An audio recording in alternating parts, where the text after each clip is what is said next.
Je m'appelle Élodie Fournier. Je suis commandant de frégate dans la Marine nationale française. Ma vie s'est déroulée à regarder l'horizon, à calculer la direction du vent et à faire passer la sécurité de mes centaines de subordonnés avant tout le reste. En mer, on n'a pas le luxe de se tromper. Un instant d'inattention, un mauvais calcul de route ou un changement de pression qui échappe à notre vigilance peuvent mener à la catastrophe. C'est pourquoi nous, marins, sentons le danger avant même qu'il ne se présente. Nous reconnaissons cette odeur métallique qui se mêle à l'air salé, ce silence trompeur qui précède la tempête. Mais j'ai une confession à vous faire. Moi qui ai réussi à accoster en toute sécurité dans les eaux les plus dangereuses du monde, même dans le golfe d'Aden où sévissent les pirates, je n'ai pas su voir la tempête qui se préparait dans ma propre maison. Du moins, jusqu'à ce qu'il soit trop tard. Cette histoire n'est pas une histoire de trahison. C'est l'histoire d'une femme qui a été prise pour une idiote, poignardée dans le dos, mais qui a ensuite retiré le couteau et enseigné à celui qui l'avait poignardée à se noyer dans son propre sang. Si vous m'écoutez en ce moment, le cœur brisé, trahi ou lésé, installez-vous confortablement, car ce que vous allez entendre n'est pas seulement une histoire de vengeance, mais aussi une leçon de justice. Et croyez-moi, aucune justice n'est aussi tranchante que la froide colère d'un officier de marine. À la fin de ce long et pénible voyage, je vous raconterai comment le sourire arrogant de mon mari Antoine s'est figé sur son visage et comment il a perdu tout ce qu'il croyait posséder. Mais avant cela, vous devez savoir comment tout a commencé, comment cette confiance aveugle s'est construite. Si ce genre d'histoire vraie vous intéresse et que, comme moi, vous trouvez la paix lorsque justice est faite, abonnez-vous dès maintenant à la chaîne et activez les notifications. Car à chaque instant de cette histoire, vous serez témoin de la puissance de la stratégie.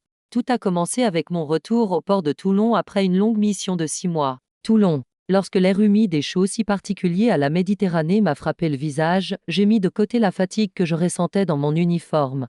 6 mois. Pendant 180 jours, j'avais été loin de mon mari, de ma maison, de notre jardin parfumé à la lavande que j'aimais tant. Alors que mon navire accostait, je me suis arrêté sur le pont pour observer la foule en contrebas.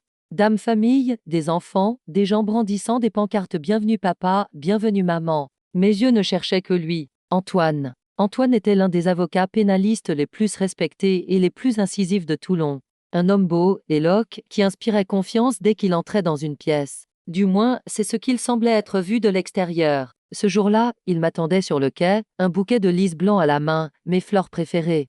Avec son costume bleu marine, sa chemise impeccablement repassée et son assurance habituelle, il brillait au milieu de la foule. Quand je l'ai vu, toute la discipline militaire qui était en moi a laissé place à un pur désir. Quand je suis descendu des escaliers, il m'a enlacé, enfouissant son visage dans mon cou. Tout était si parfait, ou du moins, c'est ce que je voulais ressentir. Bienvenue, commandant, m'a-t-il murmuré à l'oreille. Sa voix était veloutée, comme toujours. Chaque jour passé sans toi était comme un procès perdu, Élodie.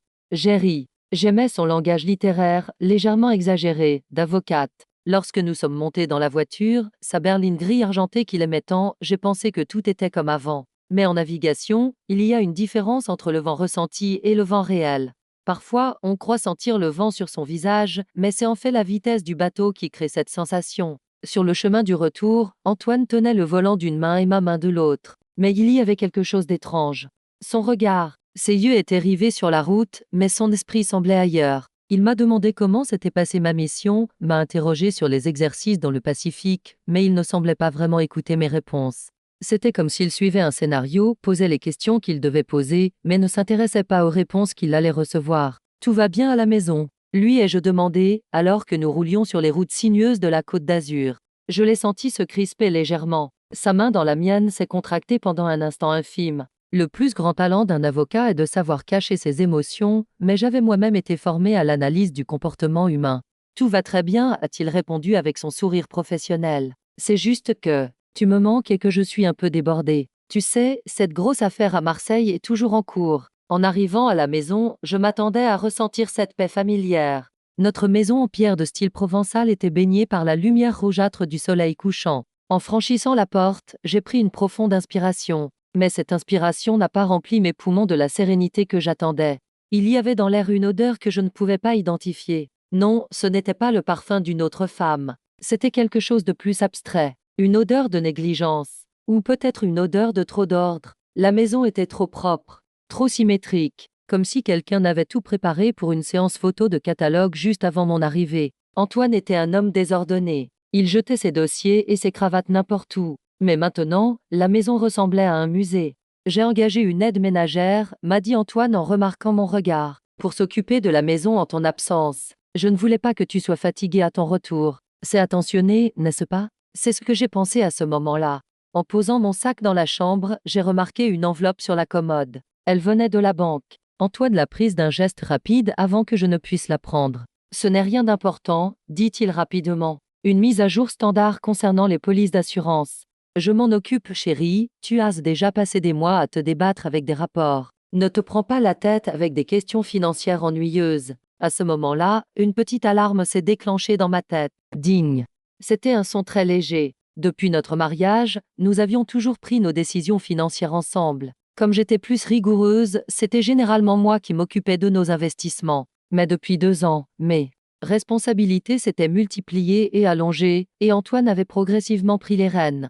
Dame tâche ennuyeuse, ai-je demandé, mi-sérieuse, mi-plaisante. N'oublie pas, Antoine, je dirige un navire de guerre valant des millions d'euros. Une police d'assurance ne me fait pas peur. Il a ri et m'a attiré vers lui pour m'embrasser. Je sais, ma puissante commandante. Mais tu es chez toi maintenant. Laisse-moi te chouchouter. Laisse-moi être le chef de cette maison, au moins quand tu es à terre. Ces mots, le chef de la maison. Antoine était un homme moderne.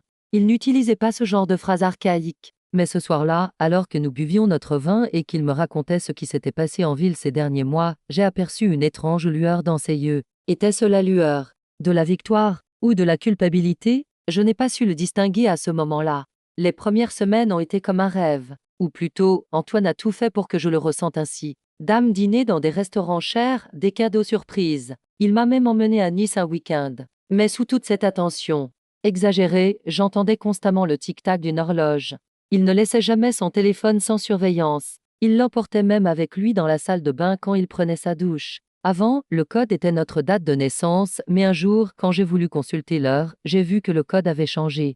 Ah, c'est la politique de l'entreprise, m'a-t-il répondu avec désinvolture. Pour préserver la confidentialité des clients, tout le monde au bureau doit changer régulièrement son mot de passe et le rendre plus complexe. C'était logique. Antoine était avocat et s'occupait d'affaires sensibles. J'ai choisi d'y croire. Parce que lorsqu'on aime quelqu'un, notre cerveau est doué pour classer les signaux d'alarme dans le dossier excuses logiques. Cependant, la plus grande compétence d'un marin est la navigation. Trouver son chemin. Mon chemin allait complètement changer grâce à un simple bout de papier qu'Antoine avait oublié de détruire et que j'ai trouvé un matin dans ma boîte aux lettres. Antoine était parti tôt ce matin-là pour une audience urgente. Je m'étais réveillé tôt, car je n'avais pas encore surmonté les effets du décalage horaire. J'ai pris mon café et je me suis dirigé vers la porte du jardin. La boîte aux lettres était pleine. C'était généralement la femme de ménage qui s'en occupait, mais elle n'était pas venue ce jour-là. En fouillant parmi les enveloppes, un bout de papier froissé qui avait glissé entre les autres a attiré mon attention. Ce n'était pas une enveloppe officielle. C'était un reçu. Je me suis baissé pour le ramasser. C'était un reçu provenant d'une boutique de luxe à Paris, l'une de ces célèbres boutiques de l'avenue Montaigne. J'ai regardé la date. Il datait de 2 mois. J'étais alors dans l'océan Indien. C'est peut-être un cadeau qu'il m'a acheté et qu'il a gardé secret. Ai-je pensé dans un premier temps. Mais le code produit indiqué sur le ticket de caisse correspondait à un sac limité d'édition. Son prix était exorbitant. Exactement 12 000 euros. Mon cœur s'est mis à battre plus fort. Antoine m'avait offert un joli collier lors de notre voyage à Nice, mais où était ce sac? Et surtout, quand Antoine était-il allé à Paris? Il m'avait dit qu'à cette époque, il avait passé ses nuits à Toulon, où il travaillait sur un dossier de divorce très complexe. Le doute qui germait en moi a alors éclaté et a germé. Je suis rentré à la maison et j'ai fait quelque chose que je n'avais jamais fait auparavant. Je suis entré dans le bureau d'Antoine. Je n'avais pas l'interdiction d'y entrer, mais il était toujours très sensible au fait que je ne touche pas aux documents qui s'y trouvaient. Au nom de la confidentialité client, les tiroirs étaient fermés à clé. Son ordinateur était protégé par un mot de passe. Mais Antoine avait oublié une chose, je suis stratège. Et tout stratège sait que les plus grandes failles se trouvent là où l'on croit être le plus en sécurité. La poubelle. Le bac du broyeur à papier sous le bureau était plein. Mais dans la poubelle normale juste à côté du broyeur, il y avait un autre morceau de papier froissé et jeté, mais non déchiré. Un projet de texte provenant du notaire. Lorsque j'ai redressé le papier et commencé à le lire, j'ai senti mon sang se glacer dans mes veines. Il s'agissait d'un projet de modification du régime matrimonial. Et en dessous, il y avait des gribouillis indiquant que quelqu'un avait essayé d'imiter ma signature. Antoine s'entraînait à imiter ma signature. À ce moment-là, le papier que je tenais dans ma main s'est mis à trembler. Une larme a coulé de mon œil et est tombée sur le papier. Être trompé. Oui, ce sac à 12 000 € était dans les mains d'une autre femme, j'en étais sûre. Cela m'a fait mal, m'a coupé le souffle. Mais ce papier notarié, c'était autre chose. Ce n'était pas seulement la luxure ou l'infidélité d'un homme. C'était une attaque planifiée, programmée et calculée. Pendant que je montais la garde à des milliers de kilomètres de là pour mon pays, mon mari ne se contentait pas de souiller notre lit. Il s'apprêtait aussi à me prendre tout ce pour quoi j'avais travaillé et lutté pendant des années. Mon avenir, mon existence. Je me suis effondrée sur cette chaise. J'ai regardé notre photo de mariage accrochée au mur. L'homme sur cette photo, ses yeux qui me regardaient avec amour. Tout cela n'était qu'un mensonge. Tout cela n'était qu'une mise en scène. Je suis restée assise là, dans cette pièce silencieuse, pendant un moment. La douleur en moi a monté comme une vague gigantesque, me serrant la gorge. J'avais envie de crier, de mettre la pièce sans dessus-dessous, d'appeler Antoine et de lui cracher au visage. Mais ensuite, quelque chose s'est produit. Mon réflexe de marin s'est enclenché. Quand la tempête éclate, on ne panique pas. On tient fermement la barre. J'ai essuyé mes larmes du revers de la main. J'ai pris une profonde inspiration. Et à cet instant, le mari, dans le cœur d'Élodie Fournier, est mort. À sa place, le commandant, sur la passerelle, a pris le relais. Je me suis levée.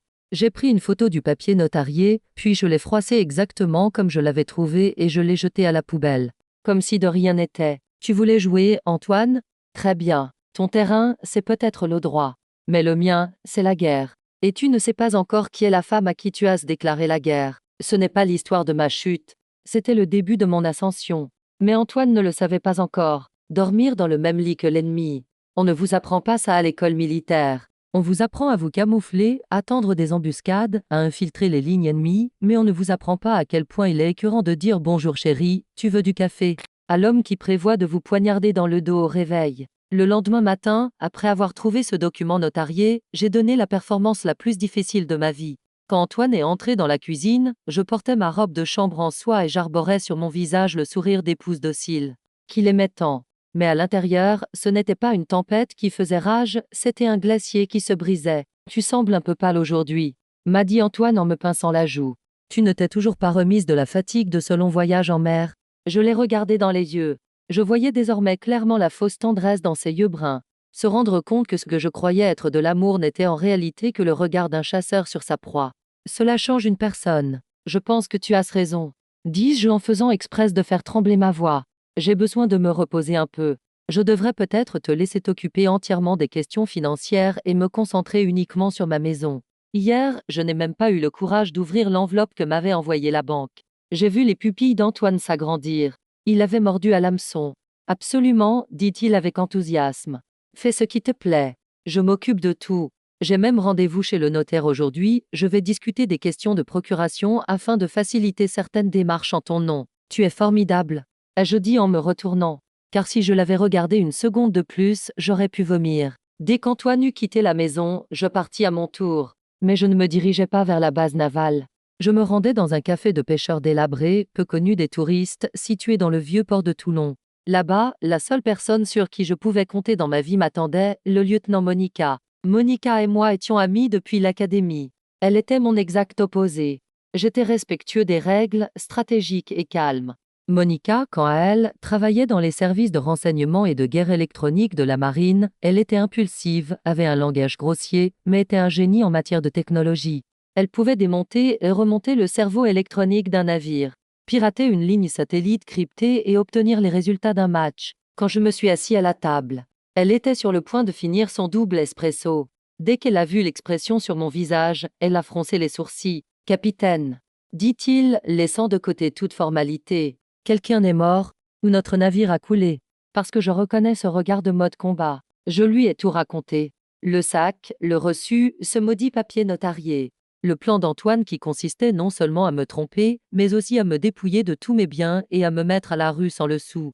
Au fur et à mesure que je parlais, le visage de Monica se durcissait, ses poings se serraient. La plus grande chance dans la vie, c'est d'avoir un ami qui n'a pas peur de se mouiller avec vous dans la tempête. La colère de Monica à ce moment-là m'a donné de l'énergie. Si vous avez dans votre vie des amis comme Monica, qui vous écoutent sans vous juger et vous demandent qui enterrons-nous, partagez cette vidéo avec eux. Et si vous n'êtes pas encore abonné, c'est le moment idéal pour découvrir ce que ce duo peut accomplir. Quand je me suis tue, Monica a pris une profonde inspiration et a frappé la table. Ce salaud, a-t-elle dit entre ses dents. Je pourrais aller l'étrangler tout de suite, Élodie.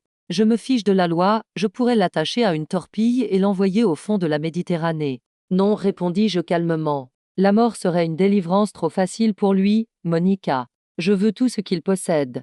Sa réputation, son argent, son intelligence dont il est si fier. Nous lui prendrons tout. Mais j'ai d'abord besoin de preuves. D'âmes preuves irréfutables, qu'il ne pourra pas nier ni qualifier de montage. Devant le tribunal. Monica sourit. Elle afficha son sourire dangereux et diabolique. Montrez-moi la cible, capitaine. La guerre électronique, c'est mon domaine. Elle sortit une petite boîte noire de son sac. Voici, dit-elle en me tendant la boîte. Ce n'est pas le micro le plus sophistiqué du marché, mais c'est le plus fiable. Il est pratiquement impossible à détecter. Tu ne le placeras pas dans le bureau d'Antoine, mais dans son bureau, sous son fauteuil en cuir qu'il aime tant. Et ceci. Elle plongea la main dans sa poche et en sortit une clé USB. Il te suffira de la brancher sur son ordinateur portable pendant 10 secondes. C'est un keylogger. Il me copiera chaque touche qu'il appuiera, chaque mot de passe qu'il saisira, chaque email qu'il écrira. Et la voiture? Demandai-je. Je m'en occuperai, dit-il en clignant de l'œil. Ton célèbre mari avocat aura une petite surprise GPS lorsqu'il garera sa berline argentée dans le parking. Quand je suis rentré chez moi, mon cœur battait comme celui d'un commando infiltré dans un navire ennemi. Il restait 2 heures avant qu'Antoine ne rentre pour le dîner. Je me suis immédiatement mise au travail. D'abord le bureau.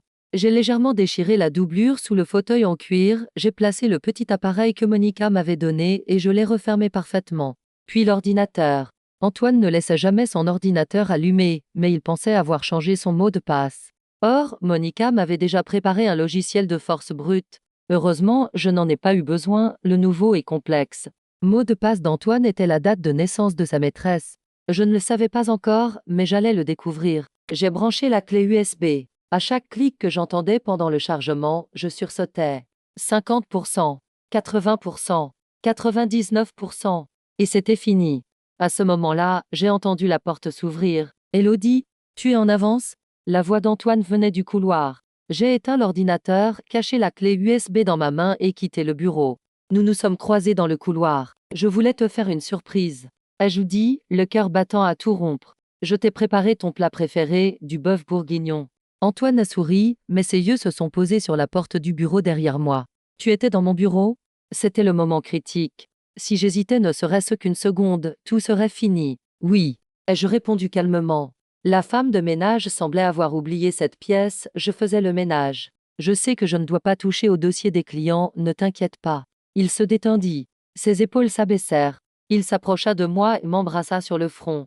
Tu es une épouse formidable, Élodie. Parfois, je pense que je ne te mérite pas. Tu ne le mérites pas. Ai-je pensé. Et tu comprendras bientôt pourquoi. Ce soir-là, après qu'Antoine se soit endormi, je suis allé dans la salle de bain, j'ai ouvert le robinet et j'ai envoyé un message sur la ligne sécurisée que Monica m'avait donnée. Les appareils sont actifs. La chasse est ouverte. La réponse de Monica ne s'est pas fait attendre, j'ai pris mon pop-corn. Voyons voir à qui notre Roméo a écrit des poèmes cette nuit. Au matin, le premier paquet de données était déjà arrivé sur mon téléphone. Et le premier message que j'ai vu m'a non seulement donné la nausée, mais a également fait passer ma colère à un tout autre niveau. Ce n'était pas seulement une relation amoureuse. Dans ce message, Antoine ne disait pas simplement « je t'aime » à une femme. Le message disait « patience, mon amour. Je vais bientôt me débarrasser complètement de cet idiot de soldat. Les médicaments ont-ils commencé à faire effet? Sa fatigue augmente-t-elle? Le téléphone dans ma main s'est mis à vibrer. Les médicaments. La fatigue. Ma fatigue ces derniers jours n'était-elle pas due au décalage horaire?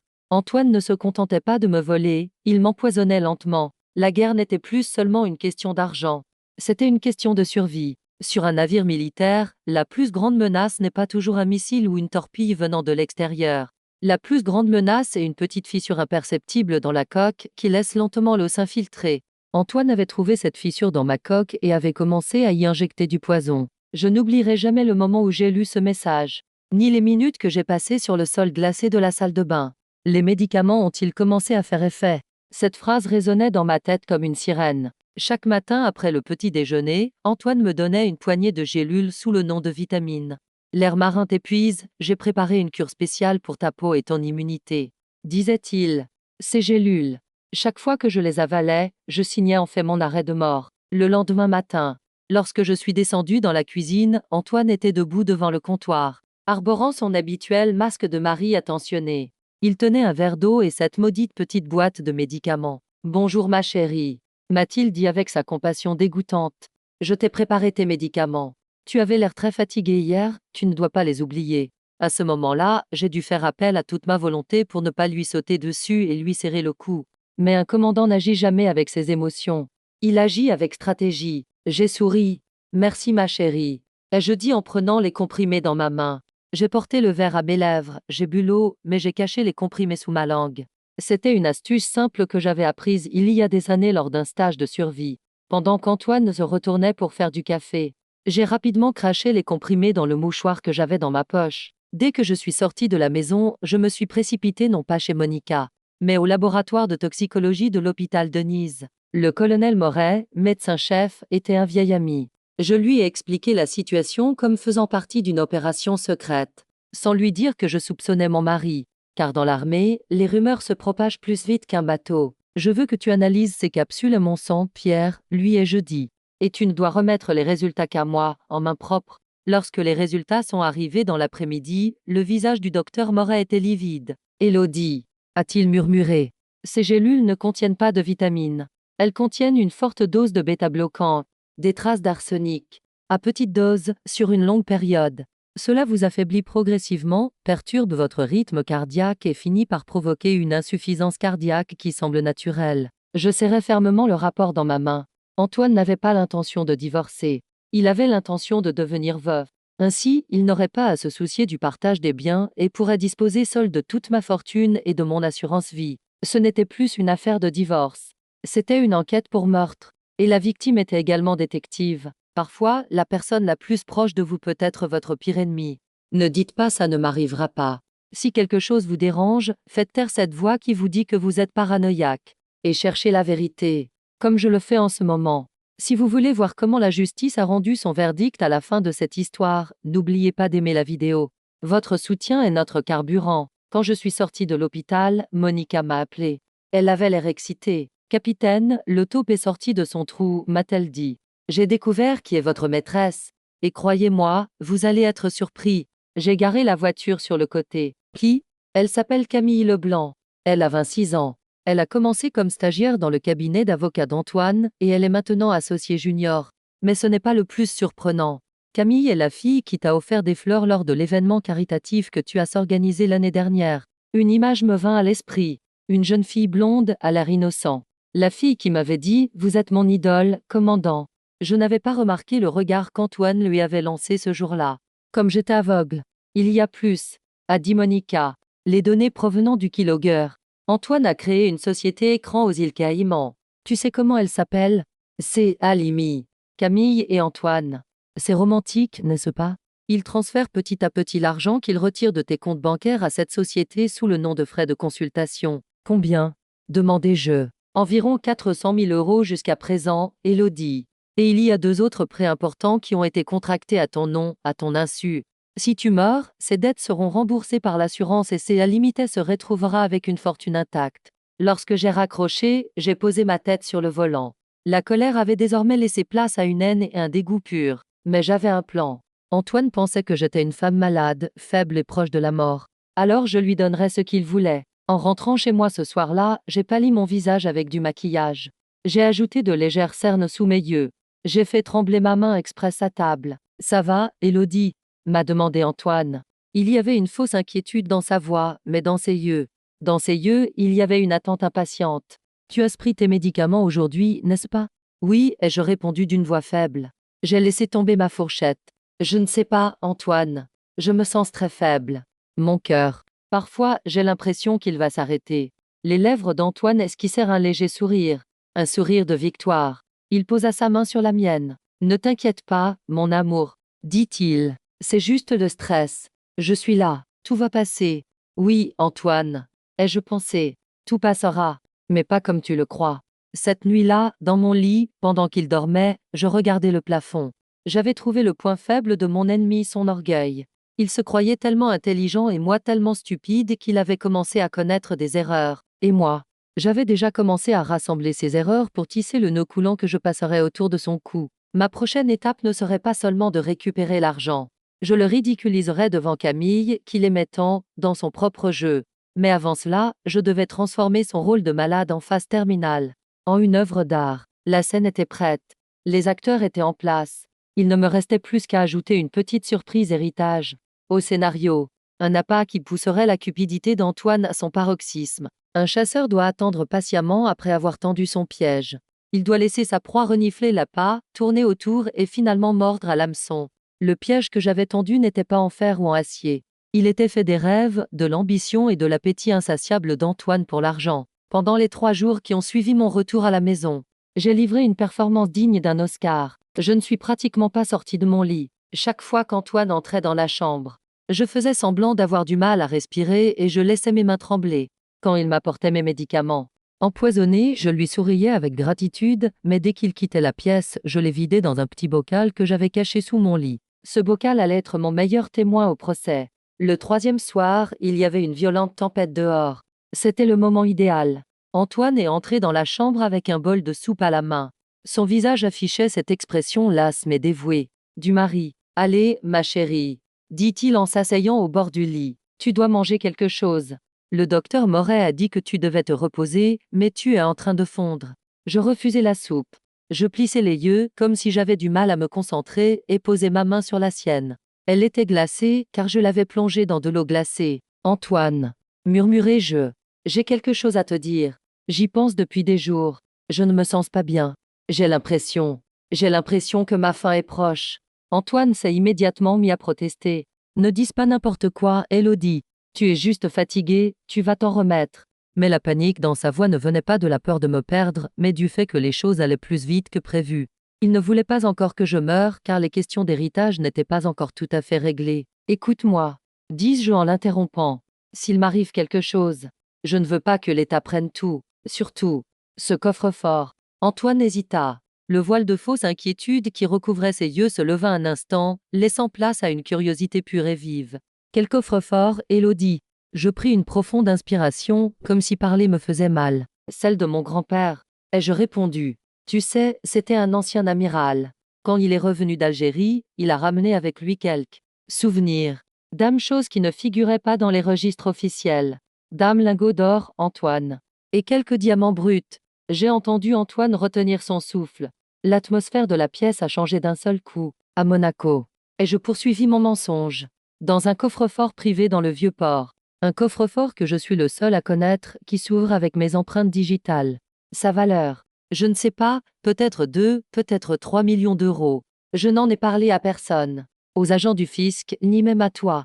Mais maintenant, j'ai peur. Si je meurs, ce coffre restera là pour toujours ou sera saisi par l'État.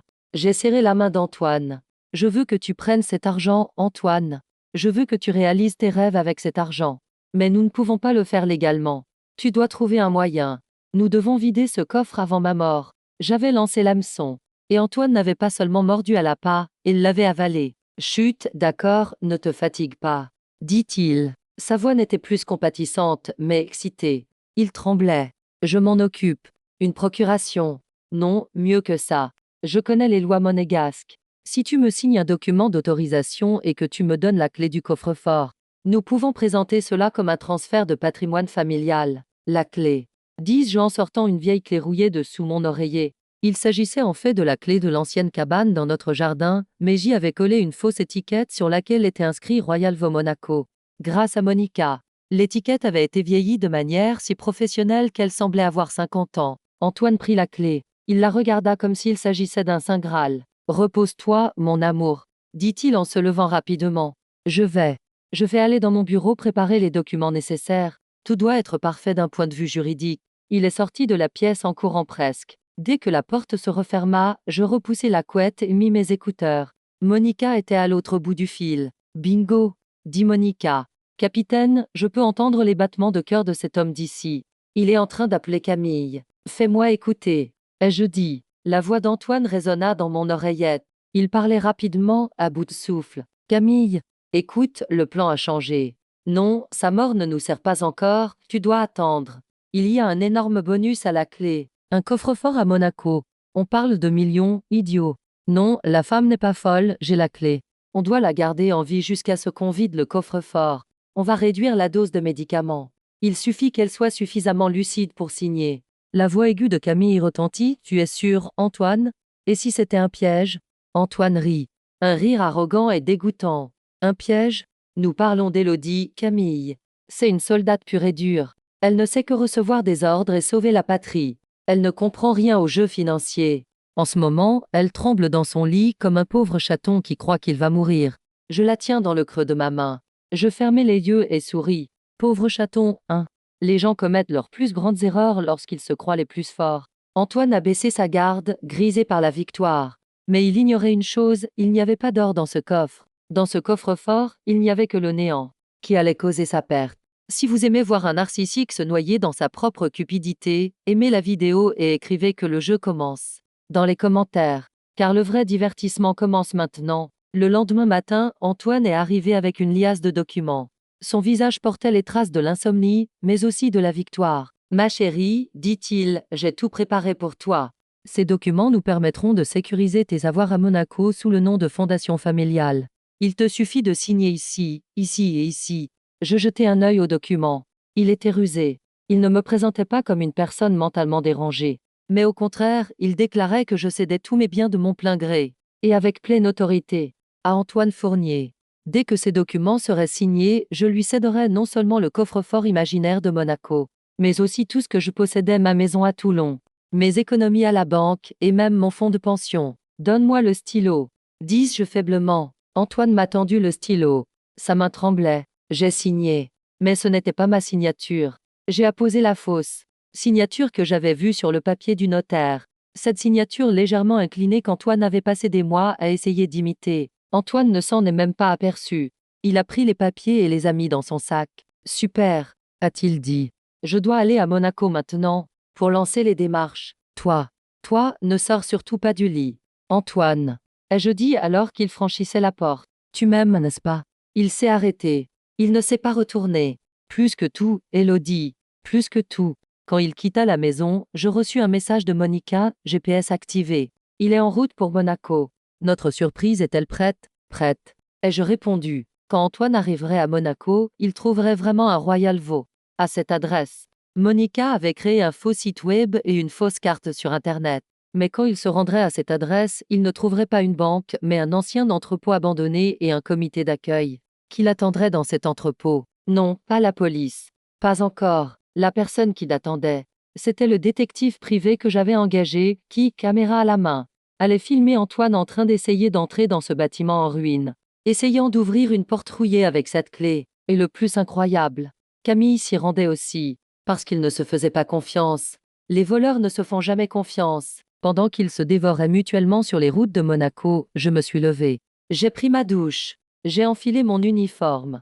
Je me suis regardée dans le miroir. La femme malade. Pâle avait disparu. La capitaine Élodie Fournier était de retour. Et maintenant, il était temps de porter le coup de grâce au quartier général. C'est-à-dire au cabinet d'avocats auquel Antoine faisait tant confiance. Car dans le coffre-fort qui s'y trouvait, il y avait quelque chose de bien plus précieux que ce qu'il y avait à Monaco, le livre noir, dans lequel il cachait toutes ses affaires louches. Lorsque vous pénétrez dans le quartier général de l'ennemi, votre meilleure arme n'est pas votre pistolet ou votre couteau. Votre meilleure arme, c'est votre confiance en vous. Pendant qu'Antoine et Camille se déchiraient sur les routes de Monaco à la poursuite d'un trésor imaginaire, je franchissais la porte du cabinet d'avocat dans mon uniforme de marin blanc immaculé et repassé au fer.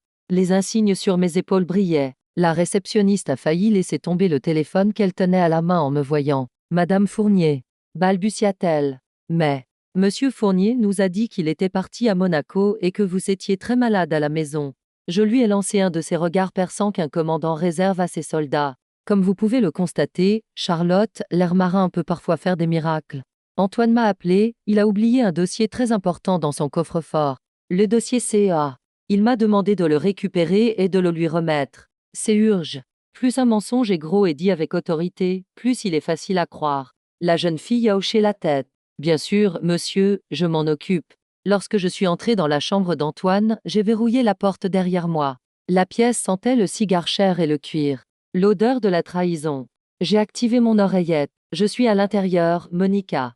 Et je chuchotai. Je te regarde. Les caméras tournent en boucle, capitaine. Dit la voix de Monica.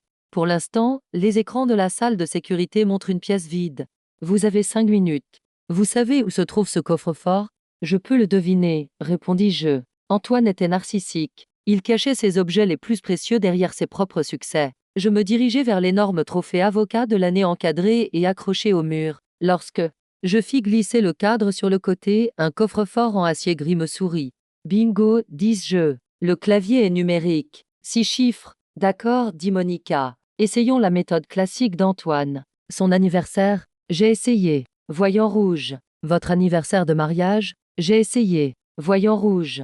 Merde, ai-je dit. Le temps presse. La date de naissance de Camille? J'ai essayé. Encore un feu rouge. Je me suis arrêté. Comment fonctionne l'esprit d'un criminel? Antoine aimait l'argent. Il aimait le pouvoir. Mais qu'aimait-il? Par-dessus tout, mon regard s'est posé sur la photo posée sur la table. Un article de journal relatant la première grande affaire qu'Antoine avait gagnée et qui lui avait rapporté des millions. Date 12/05/15. 120 515, ai-je tapé sur le clavier. Clic. Le voyant vert s'est allumé et le couvercle du coffre s'est ouvert lourdement. Elle est ouverte, ai-je dit en retenant mon souffle. Monica, tu enregistres, n'est-ce pas? Tu dois sauvegarder immédiatement ce que je vois dans le cloud. L'intérieur du coffre-fort ressemblait à un musée du crime. Liasses de billets, des passeports. Mais tout au fond, il y avait un gros cahier relié en cuir noir. Je l'ai sorti et j'ai commencé à le feuilleter. Ce que j'ai vu a remplacé la colère froide qui m'habitait par une pure horreur. Ce carnet n'était pas seulement un registre comptable. C'était la carte obscure de l'âme d'Antoine. Page 14, paiement en espèces au jugère. 50 000 €. Pour faire abandonner l'affaire de Marseille. Page 28, acompte pour l'appartement de Camille, compte de la société. Et puis, je suis arrivé à cette page. Une page sans date, mais intitulée Projet Veuve. Parfois, on cherche la vérité, mais on a peur d'être écrasé par le poids de ce qu'on trouve. Ce qui était écrit sur cette page était la preuve de la monstruosité dont un être humain est capable. Si vous avez la chair de poule en lisant ces lignes, vous n'êtes pas seul. Pour être témoin que cette atrocité ne restera pas impunie, regardez la vidéo jusqu'à la fin et rejoignez-nous en décrivant justice. Sur la page Projet Veuve, mon nom était écrit.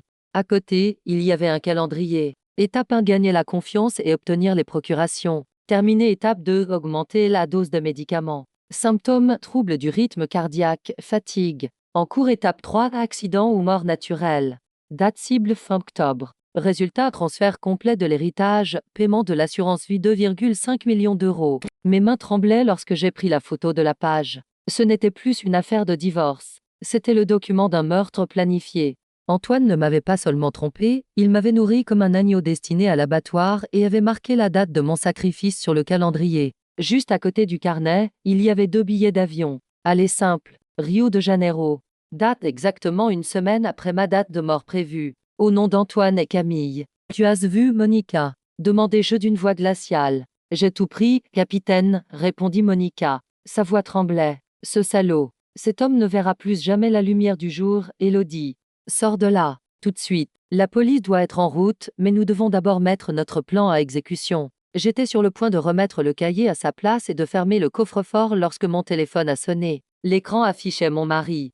J'ai pris une profonde inspiration. J'ai ajusté ma voix. J'ai mis de côté la femme malade et faible, mais j'ai aussi caché la commandante en colère. À la place, j'ai mis en avant la femme curieuse. J'ai décroché le téléphone. Allô, Antoine? De l'autre côté, j'ai entendu la voix haletante et furieuse d'Antoine. En arrière-plan, il y avait le bruit du vent et les pleurs de Camille. Élodie, qu'est-ce que ça veut dire? Il n'y a rien ici. C'est un entrepôt. En ruine. Il n'y a pas de coffre-fort. Où es-tu? J'ai souri.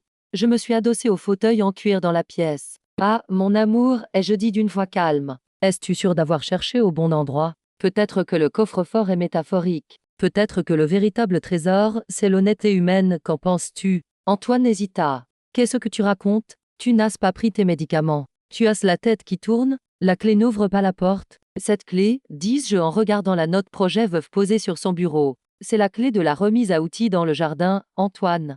Il y a des pelles et du fumier à l'intérieur. Un endroit qui te correspond bien, n'est-ce pas? Il y eut un long silence à l'autre bout du fil. Puis la voix d'Antoine changea. Son ton arrogant disparut, remplacé par un ton effrayé et agressif. Tu sais. Je sais tout, Antoine, dis-je. Monaco, Camille, les pilules d'arsenic. Et le plan du projet veuve dans le carnet à couverture noire que tu tiens entre tes mains et que tu aimes tant. Tu es dans le bureau, dit-il. Sa voix était paniquée. Élodie, ne touche pas à ce carnet. Écoute-moi, je peux tout expliquer. Tu t'es trompé. Ne va pas voir la police. On peut s'arranger. Je te donnerai tout ce que tu veux. J'ai éclaté de rire. Un rire franc et sonore. Nous nous entendrons. Antoine, tu ne connais pas le droit maritime. On ne négocie pas avec les pirates. On coule les pirates. J'arrive, a-t-il crié. Ne bouge pas. Je te tuerai, Élodie. Je te jure que je t'étranglerai de mes propres mains. Je lui ai raccroché au nez. Monica, dis-je. Le gibier est pris au piège.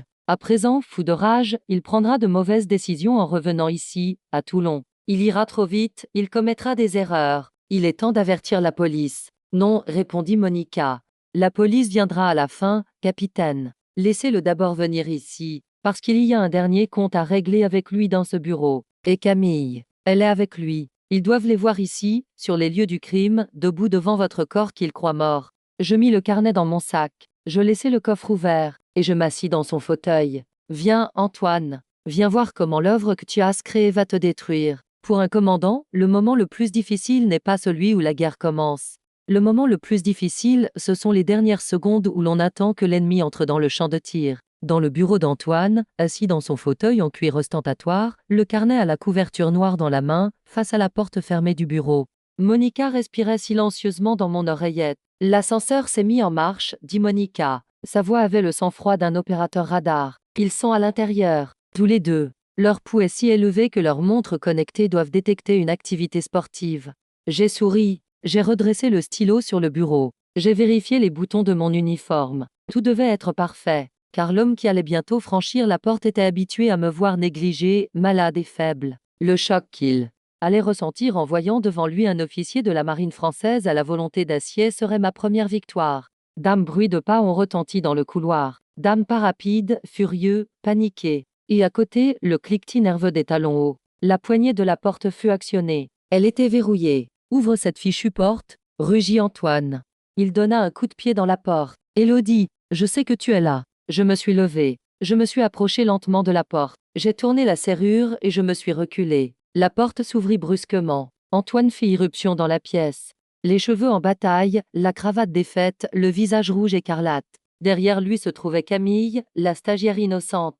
Les yeux gonflés d'avoir pleuré, le maquillage coulant sur son visage. Le voyage à Monaco ne leur avait pas réussi. Antoine se figea dès qu'il m'aperçut. La femme malade, pâle et tremblante avait disparu. Devant lui se tenait une femme vêtue d'un uniforme blanc immaculé, les épaulettes brillantes, le dos droit. « Tu » dit Antoine. Sa voix se noie dans sa gorge. « Tu es guéri. » « Je n'ai jamais été malade, Antoine, dis-je d'une voix si calme qu'elle coupa l'air de la pièce. Je n'ai simplement pas avalé le poison que tu m'as donné. » Le regard d'Antoine se posa sur le cahier à la couverture noire que je tenais dans ma main. À cet instant, une peur pure apparut dans ses yeux. Ce cahier était sa vie, sa liberté. « Donne-le-moi, dit-il en faisant un pas vers moi. Sa voix était menaçante. Ce cahier appartient au cabinet. Le secret professionnel. Donne-le-moi ou sinon. Sinon quoi? L'interrompis-je. Je jetai sur lui le petit rapport toxicologique que j'avais pris dans le laboratoire. Le papier virevolta dans les airs et tomba à ses pieds. Sinon, tu continueras à m'empoisonner à l'arsenic. Ou tu passeras à la 3e phase du projet Veuve, c'est-à-dire un meurtre déguisé en accident. Camille poussa un cri.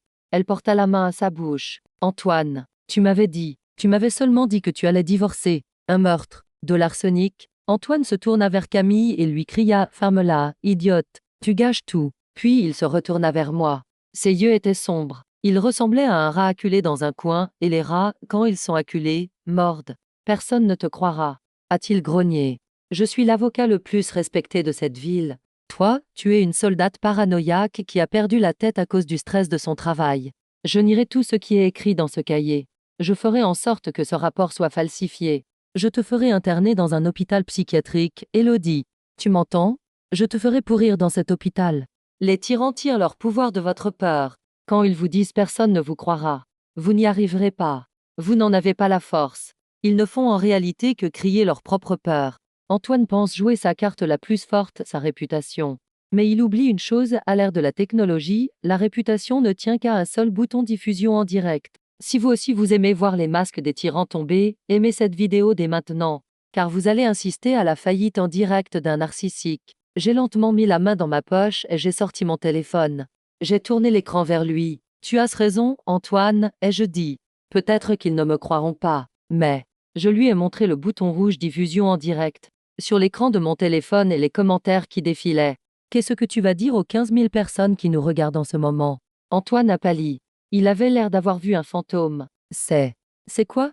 Ce n'est pas mon compte personnel sur les réseaux sociaux, Antoine. Ai-je dit en souriant. Ce n'est pas non plus le réseau de communication interne officiel de la marine, approuvé par le ministère. C'est bien pire que ça. Il s'agit de la diffusion spéciale de célébration, préparée par Monica pour la cérémonie de remise du prix avocat de l'année, dont elle a envoyé le lien à tous les membres du barreau, aux juges, aux procureurs et à ses clients. À l'instant même, tous tes collègues, tes concurrents, et même ce juge à qui tu as versé des pots de vin. Ils sont tous en train de te regarder. Antoine se jeta sur le téléphone. Mais je suis un soldat. Mes réflexes étaient bien plus rapides que les siens. Je lui attrapai le poignet en l'air et, d'un mouvement brusque, je lui tordis le bras dans le dos et le plaquai contre la table. Son visage fut écrasé contre la table en acajou qu'il aimait tant. Ah, gémit-il. Ne bouge pas. Lui et je murmurai à l'oreille. Je ne porte pas cet uniforme pour faire joli, Antoine. Camille courut vers la porte. Elle essayait de s'enfuir. À ta place, je n'ouvrirai pas cette porte, Camille. Lui et je dis calmement. À ce moment-là, le bruit tant attendu retentit. Dame sirène. Mais pas au loin. Juste devant l'immeuble. La porte fut frappée violemment de l'extérieur, sans que j'aie besoin de l'ouvrir. Police, ouvrez la porte. Monica chantait joyeusement dans son oreillette et le rideau. Les cavaliers sont arrivés, capitaine. J'ai ouvert la porte. 3 policiers en uniforme et un détective en civil sont entrés. Le détective a regardé Antoine, allongé par terre, et Camille, recroquevillée dans un coin. Puis il s'est tourné vers moi et m'a salué d'un léger signe de tête. Commandant Fournier, dit-il respectueusement. Nous avons reçu votre signalement et les preuves numériques fournies par le lieutenant Monica. Nous prenons le relais. Ils ont aidé Antoine à se relever. L'homme fier et arrogant avait disparu, remplacé par un homme effondré, les épaules tombantes, en larmes. Il m'a regardé pendant qu'on lui passait les menottes. Il n'y avait plus de colère dans son regard, seulement de l'étonnement. La stupéfaction de ne pas comprendre comment il avait pu perdre. Pourquoi? A-t-il murmuré. Pourquoi ne m'as-tu pas abandonné tout de suite? Pourquoi t'es-tu donné tant de mal? Je me suis approché de lui. Nous nous sommes retrouvés face à face. Parce que, Antoine, lui ai-je répondu, tu ne m'as pas seulement volé mon argent. Tu as trahi ma confiance, mon amour et tu as insulté mon intelligence en me prenant pour une idiote. Si j'avais simplement demandé le divorce, tu aurais pris la moitié de l'argent et tu aurais continué ta vie. Mais maintenant, je tendis le cahier à couverture noire que je tenais à la main au détective. Maintenant, tu n'as plus rien. Ni argent, ni réputation, ni liberté. La partie est terminée.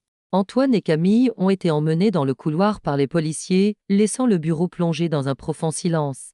Le détective a mis le carnet dans un sac de preuves. Beau travail, commandant, dit-il. Les noms dans ce carnet.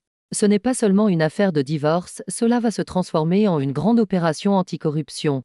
Une demi-douzaine de juges et de bureaucrates de la ville vont y passer. Je me suis approché de la fenêtre. En bas, les gyrophares de la voiture de police clignotaient. J'ai regardé Antoine monter dans le véhicule. J'ai senti mon cœur s'alléger. C'était comme si un poids énorme venait de m'être enlevé des épaules. Mais mon travail n'était pas encore terminé. Antoine allait en prison, oui. Mais je devais construire mon propre empire, récupérer chaque centime qu'il avait volé avec les intérêts et créer une nouvelle vie à partir de ses décombres. La partie militaire de la guerre était terminée. La partie juridique et financière commençait.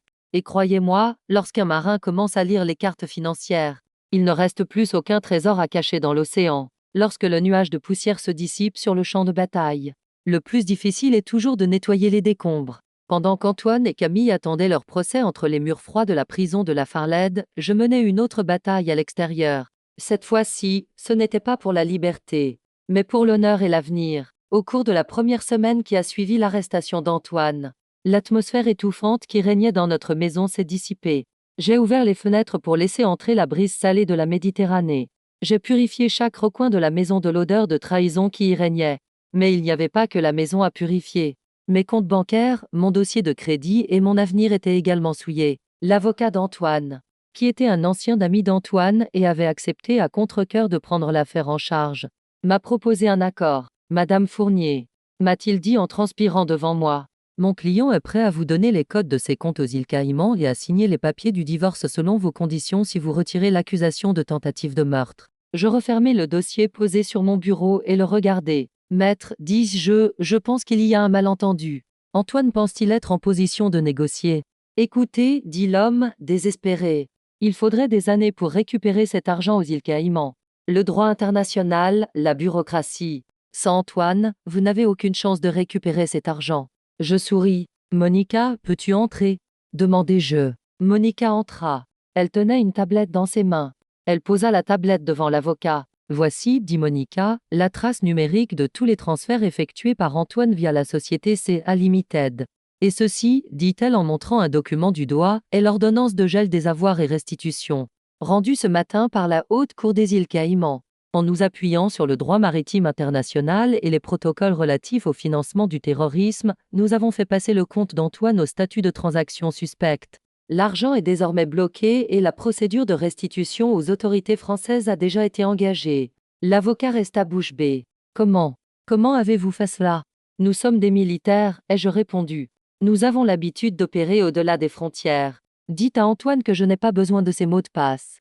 Nous les avons déjà piratés. Beaucoup d'entre nous trouvent les questions d'argent compliquées et les confient à d'autres, à notre conjoint, à notre comptable. Mais l'ignorance financière est la pire ennemie d'une femme. Si j'avais complètement cessé de contrôler mes comptes, je me retrouverais aujourd'hui à la rue. Soyez maître de votre argent.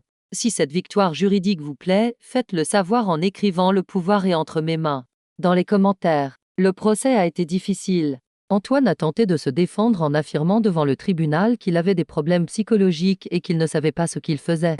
Mais ce cahier à couverture noire, son projet de meurtre, écrit de sa propre main et daté jour après jour, a horrifié le jury. Mais ma véritable victoire est venue lors du procès en dommages-intérêts. Le jour du procès, j'ai enfilé mon costume bleu marine préféré. Lorsque le juge a décidé de saisir tous les biens d'Antoine, j'ai vu la dernière lueur d'espoir s'éteindre dans ses yeux. Mais ma surprise n'était pas terminée. Monsieur le juge, ai-je dit en prenant la parole. Le défendeur a imité ma signature pour obtenir un crédit de 400 000 € à mon nom et l'a transféré à sa société Écran. Il a également tenté de vendre les biens que nous avions acquis pendant notre mariage en diminuant la valeur. Le tribunal a jugé que les dettes contractées par fraude ne m'appartenaient pas. Cela signifiait que les banques ne me réclameraient pas les 400 000 €, mais les réclameraient à Antoine. Les actifs d'Antoine, déjà gelés, ne suffiraient pas à rembourser ses dettes. Et Antoine se retrouverait donc avec une dette colossale à sa sortie de prison. Et le plus beau dans tout ça, dommages-intérêts moraux. Dans une décision rare dans l'histoire du droit français, le tribunal a décidé que, en raison de la peur de la mort et de la violence psychologique systématique qu'Antoine m'avait fait subir, la maison de campagne à Marseille dont il se vantait tant et sa collection de voitures anciennes, héritées de sa famille, me seraient également transférées. Tout ce qu'Antoine avait prévu de prendre à Élodie, sa maison, ses voitures, ses économies, tout cela m'est revenu en une seule audience. Monica m'attendait à la sortie du tribunal. Félicitations, capitaine, m'a-t-elle dit en agitant la bouteille de champagne qu'elle tenait à la main. Je fais le compte, l'Élodie, 2 millions d'euros plus une maison de campagne plus 3 voitures de collection. Antoine 15 ans de prison plus une dette à vie. Qu'est-il arrivé à Camille? Ai-je demandé. Elle a plaidé coupable, a répondu Monica en souriant. Elle a révélé tous les secrets d'Antoine pour obtenir une peine moins lourde. Elle a expliqué qu'Antoine avait escroqué non seulement toi, mais aussi ses 2 précédents clients. Le barreau a révoqué la licence d'Antoine à vie. Nous sommes montés dans ma voiture. Je me suis mis au volant. Je ne voulais plus vivre dans cette maison. Elle était remplie de mauvais souvenirs. Je l'avais même mise en vente. Où allons-nous? A demandé Monica. Vers un nouveau départ. Ai-je répondu. Nous avons pris la route vers la maison de campagne d'Antoine à Marseille, qu'il aimait tant et où il ne m'avait jamais laissé mettre les pieds. Le soleil se couchait lorsque nous sommes arrivés. J'ai ouvert la porte de la maison avec la clé que le tribunal m'avait remise. L'intérieur était poussiéreux, mais immense. Antoine gardait cet endroit comme un paradis de retraite, où il vivrait avec sa maîtresse. Maintenant, c'était le quartier général de la femme qui l'avait envoyé en prison. J'ai décroché le portrait d'Antoine au-dessus de la cheminée et l'ai remplacé par une photo de mon bateau. Cette masse d'acier qui luttait contre les vagues. Nous avons sabré le champagne. Justice, a dit Monica en levant son verre. Non, ai-je répondu en faisant teinter ma coupe contre la sienne. Ce n'est pas seulement la justice, Monica. C'est la récolte. Le moment de récolter ce que l'on a semé. Mais l'histoire ne s'arrête pas là, car dans le cahier noir d'Antoine, il n'y avait pas que des délits financiers. À la dernière page, il y avait une liste de noms codés. Et l'un des noms de cette liste allait ouvrir une porte qui allait profondément affecter ma carrière dans la marine. Antoine était parti. Mais l'ombre qu'il avait laissée derrière lui était bien plus profonde que je ne l'avais imaginé. En mer, Il existe un concept appelé ivresse des profondeurs. Lorsque vous descendez très profondément, la pression affecte votre cerveau et vous perdez votre perception de la réalité. Lorsque j'ai tourné la dernière page du cahier à la couverture noire d'Antoine, c'est exactement ce que j'ai ressenti. Pendant un instant, j'ai eu le souffle coupé, l'air s'est retiré de la pièce. Dans cette maison de campagne à Marseille, nous étions assis avec Monica devant la cheminée. La fête au champagne était terminée, laissant place à un silence stratégique. Ce n'est pas possible, ai-je murmuré. Ce nom. C'est impossible. Monica s'est penchée sur le carnet que je tenais dans mes mains. Qui est-ce ce codé? C'est codé, mais je reconnais cette écriture. Ai-je répondu. Le nom qu'Antoine avait essayé de coder était 5e. R. À côté, il y avait des enregistrements de paiement réguliers d'un montant important. 5e. R. Victor Roche. Les yeux de Monica s'écarquillèrent. L'amiral Roche, le commandant de la flotte dont tu dépends. Lui-même. Répondis-je, sentant une boule dans mon estomac. Victor Roche était l'une des figures légendaires de la marine. Il était sévère, discipliné et, vu de l'extérieur, avait une carrière irréprochable. Mais les notes dans le carnet racontaient une toute autre histoire. Commission d'appel d'offres pour l'approvisionnement. Projet d'agrandissement du port. Antoine ne m'avait pas seulement escroqué. Il était la caisse, qui blanchissait l'argent sale de l'amiral Roche et faisait tourner la machine à pot de vin. C'est à ce moment-là que j'ai compris pourquoi Antoine était si arrogant. Il avait l'un des hommes les plus puissants de la marine derrière lui. Et maintenant, ce carnet était entre mes mains. C'était comme tenir une grenade dégoupillée. Si je faisais un faux pas, non seulement ma carrière serait terminée, mais ma vie aussi. On ne peut pas le donner à la police, dit Monica, comme si elle avait lu dans mes pensées. C'est trop grave, Élodie. Les relations de Roche. Ils détruiront les preuves, t'accuseront d'espionnage et te jugeront devant un tribunal militaire. Je sais, ai-je répondu en fermant le cahier. Je n'irai pas voir la police. J'irai voir la source. Le lendemain matin, j'ai enfilé mon uniforme. Mais cette fois-ci, ce n'était pas mon uniforme de cérémonie, mais mon uniforme d'opération. Lorsque je suis entrée dans la base navale de Toulon, je marchais plus droite que d'habitude. Je n'avais pas pris rendez-vous avec l'amiral. Je n'en avais pas besoin. Son secrétaire a essayé de m'arrêter. Commandant Fournier, l'amiral est en réunion, vous ne pouvez pas entrer. Sans hésiter, j'ai ouvert la porte et je suis entrée. L'amiral Roche était assis derrière son grand bureau. Il a été surpris de me voir, puis il a froncé les sourcils. Quelle audace, commandant, a-t-il grondé. Comment osez-vous entrer sans frapper? J'ai fermé la porte derrière moi et l'ai verrouillée. Le regard étonné de la secrétaire est resté derrière la vitre dépolie. Je me suis dirigée vers son bureau. Je ne l'ai pas salué. J'ai simplement posé le seul bout de papier que j'avais en main, la photocopie de cette page du cahier sur son bureau, au milieu du bois verni. Ce n'est pas de l'audace, amiral, dis-je calmement. C'est une lettre de démission. Votre lettre de démission. L'amiral regarda le papier. Son visage devint rouge, puis gris. Ce commandant légendaire se transforma soudain en un homme vieux, fatigué et effrayé. Vous, dit-il d'une voix tremblante. Où est Antoine? Antoine est là où il mérite d'être, derrière les barreaux. Répondis-je. Et avant qu'il ne commence à parler, j'ai mis la main sur ce cahier. L'original est en lieu sûr. Monica en a fait des copies numériques et si je ne sors pas indemne de cette pièce dans les 10 minutes avec ce que je veux, ces copies seront automatiquement envoyées au ministère de la Défense, à la presse et à Interpol. L'amiral s'effondra dans son fauteuil. Que voulez-vous? De l'argent. Combien? Je souris. Ces hommes pensaient que tout le monde avait un prix.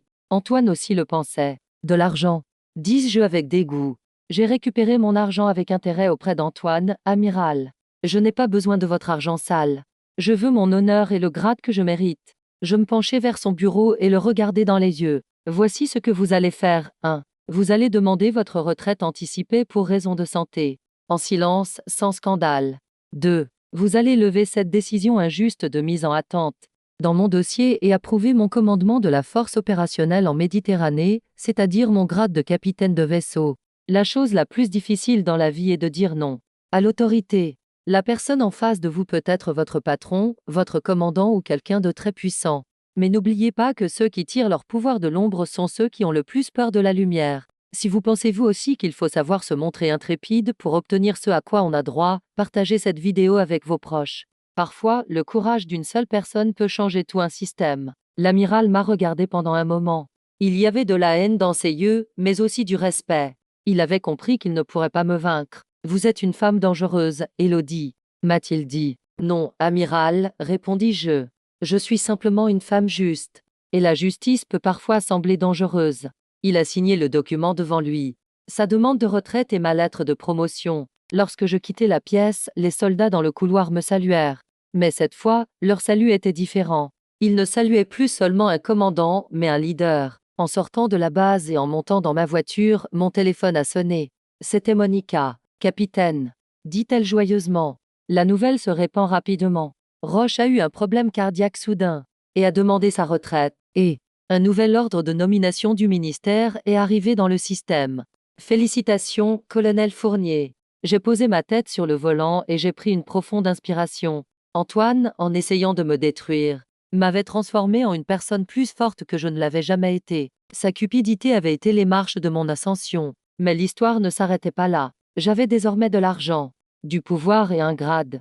Il était temps d'utiliser ce pouvoir non seulement pour moi-même, mais aussi pour les autres femmes qui, comme moi, attendaient de mourir en silence. Je savais très bien ce que j'allais faire de la fortune que j'avais prise à Antoine. Cet argent sanglant qu'il appelait projet veuve allait se transformer en un projet phénix, qui redonnerait vie à des milliers de femmes. On dit que la vengeance est un plat qui se mange froid, mais je ne suis pas d'accord. La vengeance, quand on la mange seule, n'est qu'un goût amer qui vous empoisonne. La véritable satisfaction, c'est de transformer ce plat en festin et de le partager avec d'autres femmes qui, comme vous, ont été privées de nourriture et lésées. Après la démission de l'amiral Roche et l'incarcération d'Antoine, je me suis retrouvée avec un pouvoir énorme et une fortune sale entre les mains. Les millions que nous avons récupérés sur les comptes d'Antoine aux Caïmans. Cet argent ne m'appartenait pas. Cet argent était la preuve de la cupidité d'Antoine et de la corruption de Roche. Dépenser cet argent en sacs de luxe ou en bijoux aurait été s'abaisser à leur niveau. Je suis un soldat, je suis un stratège, et j'ai décidé de transformer les ressources dont je disposais en ce que l'ennemi redoute le plus, une armée. C'est ainsi qu'est né le projet Orca. Nous avons installé le siège de la fondation dans l'ancien entrepôt qu'Antoine utilisait comme couverture pour échapper au fisc. Monica a entièrement rénové le bâtiment. Aujourd'hui, ce n'est plus un entrepôt poussiéreux, mais un centre de crise équipé des dernières technologies. L'objectif de la fondation était simple, mais d'une efficacité redoutable, fournir aux femmes victimes de violences financières, escroquées ou menacées dans le cadre d'une procédure de divorce les meilleurs avocats, détectives et conseillers financiers, rémunérés par l'argent d'Antoine. Savoir que vous n'êtes pas seul, c'est déjà la moitié du chemin vers la guérison. On nous a toujours appris, à nous les femmes, à rester silencieuses, à ravaler notre colère. Mais le projet Anka est là pour briser le silence. Si vous aussi vous pensez que les femmes ne doivent pas être les ennemies les unes des autres, mais plutôt se soutenir mutuellement, partagez cette vidéo. Peut-être que cette histoire sera le signal de ralliement d'une femme qui se sent actuellement désespérée. La semaine dernière, une jeune femme nommée Sophie est venue à la fondation. Son mari avait hypothéqué la maison laissée par le père de Sophie pour payer ses dettes de jeu et l'avait menacée en lui disant « Si tu ne signes pas, tu ne reverras plus jamais tes enfants ».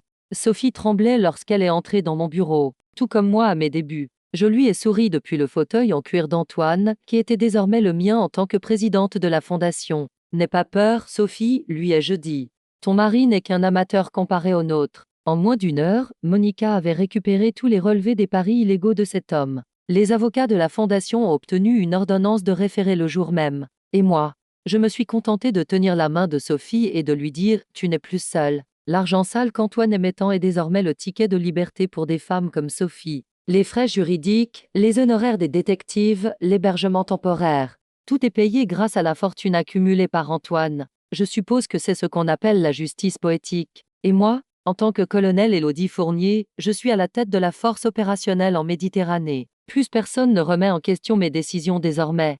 La mise à la retraite de Roche a envoyé un message très clair à tous les officiers de la marine à l'esprit rétrograde et corrompu. Respectez les règles, sinon le colonel Fournier vous tombera dessus. Le soir, je monte sur la terrasse de cette maison de campagne à Marseille. Cette maison, qui était le rêve de retraite d'Antoine, est désormais ma réalité. Un verre de vin à la main, je regarde le coucher du soleil et je pense parfois à Antoine. En ce moment, il est dans une cellule de 8 mètres carrés, d'où il ne peut voir qu'une petite partie du ciel à travers les barreaux. Suis-je en colère contre lui? Non. La colère est un sentiment que l'on éprouve envers les personnes auxquelles on tient. Antoine n'est plus pour moi qu'une statistique, une menace neutralisée. Mais le dernier acte de l'histoire n'est pas encore terminé. La guerre est finie, la victoire a été remportée, le butin a été partagé. Il ne reste plus qu'une seule chose, le rapport final. Certains d'entre vous se posent peut-être des questions. Comment se passe la vie d'Antoine en prison? Où est Camille? Et surtout, qui est ce nouveau nom qui est entré dans ma vie? À la fin de chaque opération, un rapport d'évaluation des dommages et de situation est rédigé. C'est la dernière tâche d'un commandant. Avant de clore le dossier, il faut s'assurer que tout est en ordre. Voici le rapport final de la bataille la plus difficile de ma vie. Élodie Fournier, cible 1, Ntoyen Fournier. Antoine réside actuellement dans le bloc C de la prison de la Farlède. Sa licence d'avocat a été révoquée. Tous ses biens ont été saisis. L'un des gardiens de prison est un ancien ami de Monica. Oui, Monica a des amis partout. D'après ce qu'il m'a dit, Antoine a essayé de se faire respecter en donnant des cours de droit aux autres détenus, mais personne ne l'a pris au sérieux. Il m'écrit chaque semaine. Je regrette, je t'aime toujours, donne-moi une autre chance. Je jette toutes ces lettres dans la cheminée sans même ouvrir l'enveloppe. Les regarder brûler est pour moi comme une séance de thérapie. Il n'est plus mon mari, mais seulement un fantôme effacé de mon passé. Cible 2, c'est Amiel le BLANC. Camille a échappé à la prison grâce à un accord avec le procureur, mais elle purge une peine de prison sociale. Son nom étant désormais associé à celui de traître dans le monde juridique, aucun cabinet ne veut l'embaucher. Elle travaille actuellement comme caissière dans un petit supermarché à la périphérie de Toulon. Le mois dernier, un de mes amis avocats du projet en l'a vue. Son éclat d'antan, son arrogance ont disparu. La fille qui achetait des sacs sur l'avenue Montaigne change désormais les étiquettes des produits en promotion. Elle n'a pas rendu une seule fois visite à Antoine en prison. La loyauté entre voleurs ne dure que jusqu'à ce que l'argent soit épuisé. Allié, le lieutenant maintenant capitaine MONIC à Monica a été promu pour son succès dans cette affaire et pour sa gestion délicate de l'affaire de l'amiral Roche. Elle est désormais à la tête de l'unité de cybersécurité de la marine. Mais elle vient toujours me voir le week-end, et nous nous asseyons dans un café de pêcheurs pour évoquer le bon vieux temps. Elle n'est pas seulement ma camarade d'armes, elle est aussi ma sœur. Et moi, colonel Élodie Fournier, je suis né de mes cendres. En essayant de me détruire, Antoine a tué la femme passive et docile qui était en moi, et a créé à la place une guerrière qui sait ce qu'elle veut et qui est consciente de sa force. Et oui, venons à ce nouveau nom. Pendant ma lutte contre Antoine, l'une des choses qui m'a le plus marqué, c'est le détective que j'ai rencontré lors du raid dans le bureau François. Un ancien policier des forces spéciales. Silencieux, fiable et au moins aussi têtu que moi. Quelques mois après la fin du procès, il a frappé à ma porte. Il n'avait ni dossier ni preuve. Juste 2 billets pour une croisière en voilier. Commandant, m'a-t-il dit avec son demi-sourire. Vous avez toujours affronté les tempêtes des autres. Peut-être aimeriez-vous profiter un peu du vent. Avec François, nous avons mis le cap non pas sur Rio, mais sur la Corse, à la date où Antoine avait prévu ma mort, celle qu'il appelait le projet Veuve. Pour la première fois de ma vie, je ne me suis pas demandé va-t-il me poignarder dans le dos, en m'appuyant sur quelqu'un, parce qu'il avait vu mes moments les plus sombres, les plus vulnérables, et qu'il n'avait pas fui. Il s'était battu à mes côtés. Cette histoire s'arrête ici, mais la vôtre ne fait peut-être que commencer. Peut-être êtes-vous dans le noir en ce moment. Peut-être avez-vous été trahi, peut-être avez-vous été lésé. La seule chose que je peux vous dire, c'est ceci, réveillez le commandant qui sommeille en vous. Arrêtez de pleurer, commencez à élaborer une stratégie. Vous n'êtes pas seul. Nous sommes là. Le projet en cas est là. Et surtout, votre immense pouvoir est là, au plus profond de votre cœur. Si le parcours d'Élodie vous a inspiré, partagez cette série pour amplifier notre voix. Et n'oubliez pas, la meilleure vengeance est de mener une vie heureuse et honorable, ce que votre ennemi ne pourra jamais avoir. Je m'appelle Élodie Fournier. C'était mon histoire. À vous de jouer maintenant.